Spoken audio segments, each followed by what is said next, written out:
guys! Good morning! So, welcome back to my YouTube channel. Yes, medyo pa-doktor po ang ating costume for today.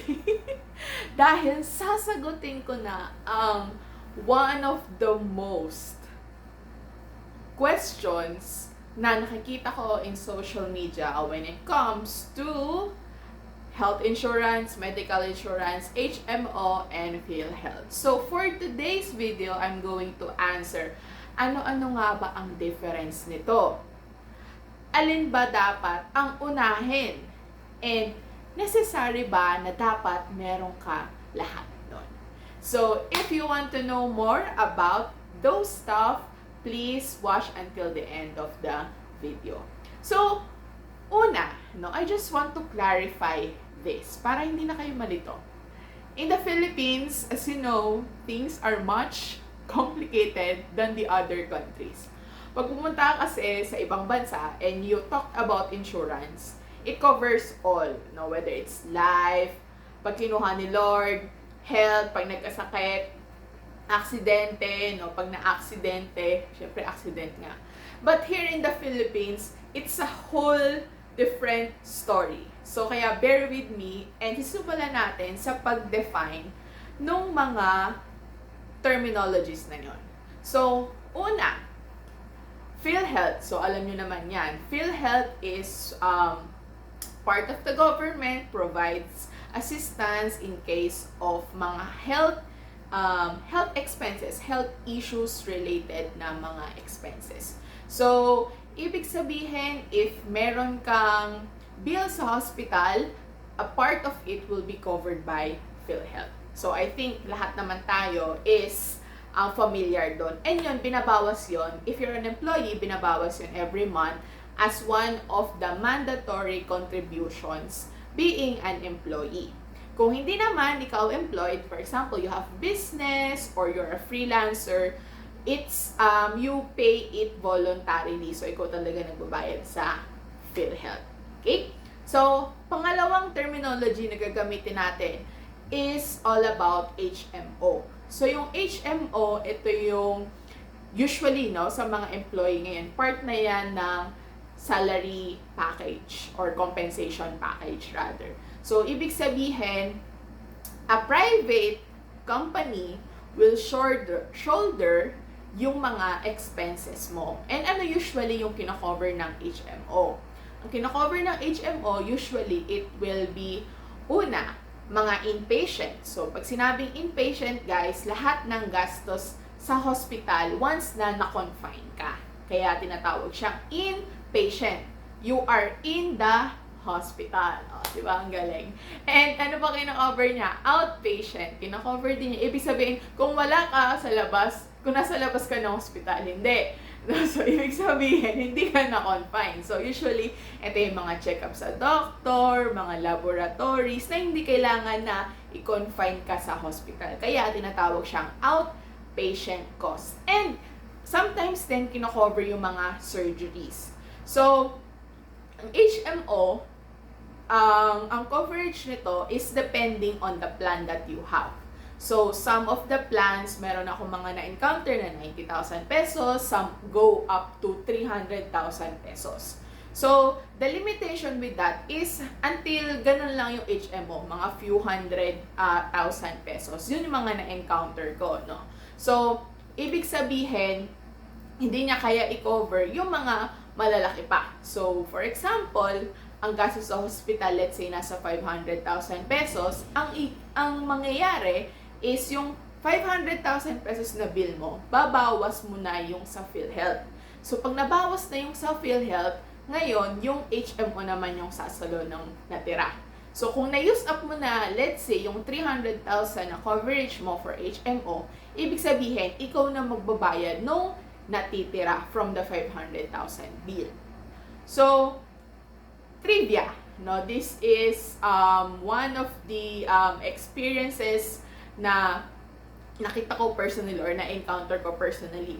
If hindi updated yung PhilHealth mo, ang mangyayari is hindi din iso-shoulder ng HMO yung PhilHealth portion ng hospital bill mo. So, yes, no, importante pa din na you have a PhilHealth account. Okay? Kasi hindi siya i-shoulder ng HMO. So, ibig sabihin, for example, that's 10,000 pesos, kailangan mong bayaran yun. So, I would recommend na you still continue it, lalo na for those na hindi mandatory dahil hindi sila mga employee. So, that is one of my advice to you guys. And then, pangatlo naman is all about medical insurance. So, nakakatutula tayo, di ba? Ang galing. Pero again, pag sa ibang bansa, isang tawag lang lahat yan. So, medical insurance naman, this is all about hospital expenses. Okay? So, dito, usually, yung mga outpatient, yan, yung mga pagpalaboratory, mga dental, benefits, dinadagdag yan. So, ang difference ng medical insurance with HMOs is that medical insurance usually covers more. So, if you have heard of medical insurance covering from 500,000 pesos up to 100 million pesos, so yun yung mga medical insurance type. No? So, balik lang pala ako dun sa HMO. Sorry, I forgot. HMO companies usually you will, ang mga example niyan, MaxiCare, IntelliCare, ano pa ba, Medicare, so yung may mga care. So, sana charot. And then, doon naman sa medical insurance, usually, ang maririnig yung mga companies dyan is like Pacific Cross, ano pa ba, AXA, so yun yung mga types ng medical insurance. So, paano naman yung medical insurance? It is again, covering yung mga inpatient cost. And the good thing with this one is yun nga, hindi lang siya limited to hundreds and thousands of pesos. Pwede kang i-cover up to 1 million. And reality guys, no, a cancer na yung hindi pa major organ can already cost you up to 1 million.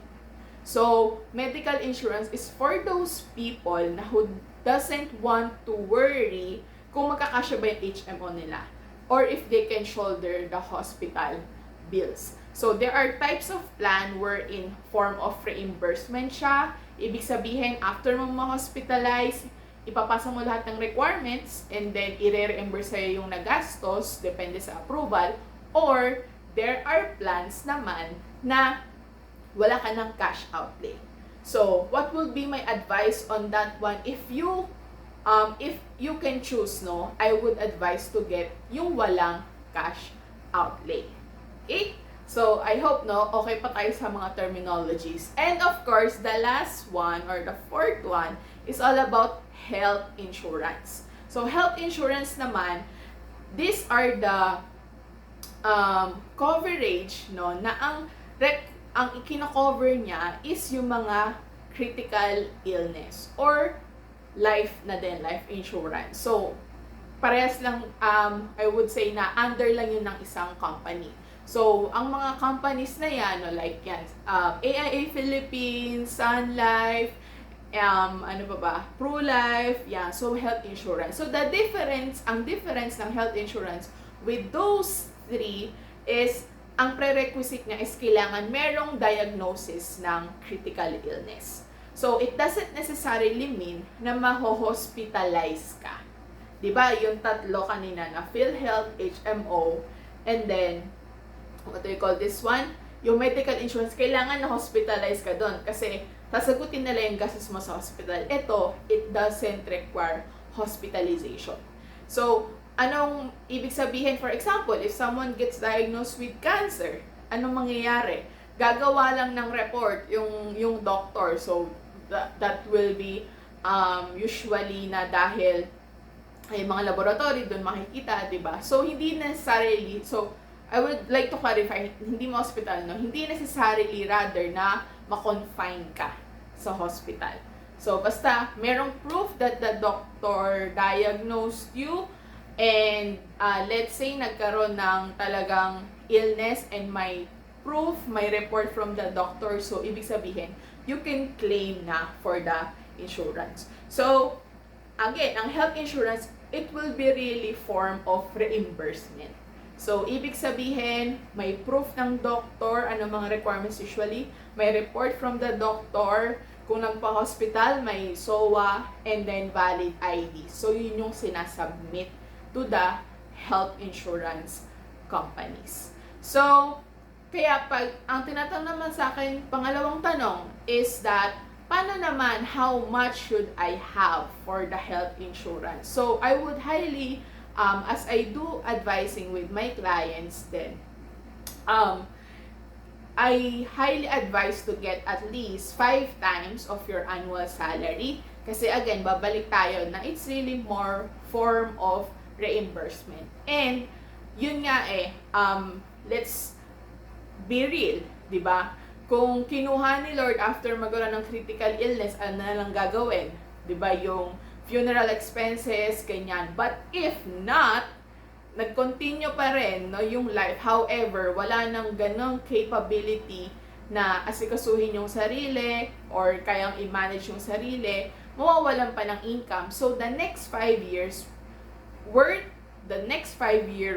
of your income will be for your recovery. Para hindi mo na siya isipin.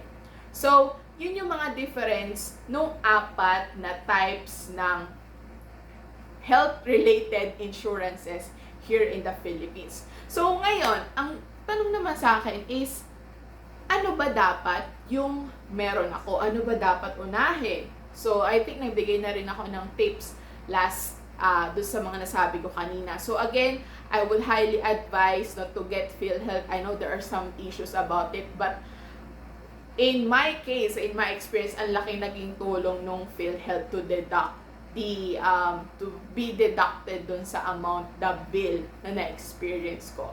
So, get your PhilHealth. I'm not sure kung magkano yung contribution, but I'll just link down below ano yung mga contribution amount. And then, ngayon, so, the total comprehensive coverage, if kaya, I would highly suggest to get all. To get all of it. Kung ayaw mong may butas, yung health insurance coverage mo, lalo na dito sa Philippines. But if not naman, of course, again, balik ako PhilHealth, and then HMO. Ang HMO kasi, it acts like for more of convenience. Di ba, for example, magpapalaboratory ka, usually mahal din ang laboratory, di ba? Mga nasa 5,000 pesos din, 10,000 pesos, 15,000 pesos. So, for some, malaking tulong na din yung nagagawa na hindi ka naglabas ng 5,000 pesos. Di ba? So, I would highly suggest na if you can find a company, and if you can find a company that has an HMO, do it. No? And if you can negotiate to also to include your dependents, much better. So, usually, HMOs are up to age 65 only. So, ibig sabihin, yung mga, for example, you have parents na over 65, ano yung mga choice? Ang pwede maging choice is medical insurance and health insurance because there are medical insurance now from Pacific Cross na ini-insure yung senior. So, you can also know more about it sa mga susunod na videos ko. And lastly, yung health insurance thing, that is also your choice. And actually, I made a video about it on one of the insurances na the perfect for seniors. So, I'll just link it down below. So, it's called the Active Joint Critical Protect. And for disclaimer lang din pala, I am affiliated with health insurance companies, which is AI Philippines, and with medical insurance company na Pacific Cross. So, if you guys want to know more about it or have a quote or know ano yung pwede or parang ano yung magagastos mo doon, no? So, you can message me. I'll link my FB page below so that we can do an insurance advising session. So, I hope guys, no, yung video na to really helped you kasi ito yung nakikita ko lagi tanong in the groups that I am in, and ito din tutunan ko for the last year. So, I hope it really helps. And kung you want more videos to know about finances, healing, mental health, personal development, comment down below ano yung mga video na gusto nyo pang gawin ko so that I can also share my knowledge to you. Again, If you want more information about medical insurances and also health insurances, you can message me and I will help you as an insurance advisor.